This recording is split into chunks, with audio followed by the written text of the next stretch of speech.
এখান থেকে আমার বন্ধু আমাদেরকে অপমানিত করেছিল। আমরা কিন্তু থেমে নাই। বিএনপি পাহাড়ের মতো মাথা।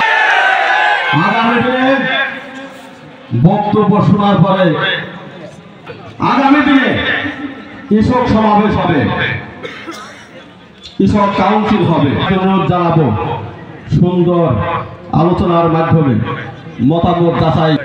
এটা শুধু কৃষক সমাবেশ না, আগামী দিনে সংগ্রামের প্রথম উপস্থিতি।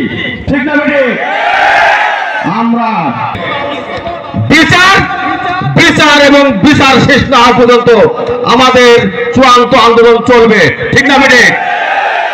সবার দীর্ঘ কামনা করে আমার বক্তব্য এখানে শেষ করছি। খোদা হাফেজ। বাংলাদেশ জিন্দাবাদ। আন্দোলনের নেতা কে, জেলার নেতা কে, বিভাগীয় নেতা কে, কেন্দ্রের নেতা, এটা আজকের এই অনুষ্ঠান থেকে আমাদের প্রতিজ্ঞাবদ্ধ হতে হবে। আমরা অন্যায়ের বিরুদ্ধে প্রতিবাদী হব, প্রতিরোধ গড়ে তুলব।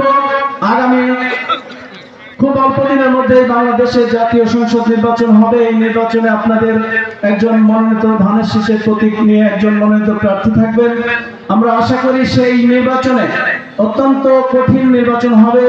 এই কঠিন নির্বাচনকে আমরা জয়ী হতে হলে এবং বাংলাদেশে জাতীয়তাবাদী দলকে ক্ষমতায় আনতে হলে সংখ্যাগরিষ্ঠ আসনে জয়ী করে যদি ক্ষমতায় আনতে হয়, তাহলে আমাদের দলের মধ্যে যতটুকু ভেদাভেদ আছে এগুলো ভুলে সর্বোচ্চ স্যাক্রিফাইসের মাধ্যমে তারেক রহমানের বক্তব্য অনুসরণ করে সারা দেশকে তথা সরকারকে অত্যন্ত শান্ত পরিবেশে রেখে এই দলকে জনপ্রিয় করতে যতটুকু যা করার দরকার সেটা করতে হবে।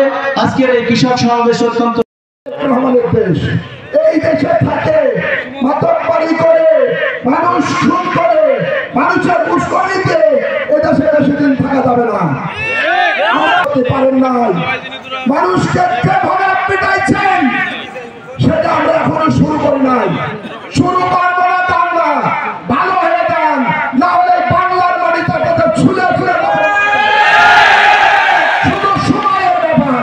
তাহলে তোমরা আমাদের বলে দিয়েছেন তোমরা কোনো অন্যায় করবে না। তাহলে আমাদের একত্রিত ভাটিয়েছে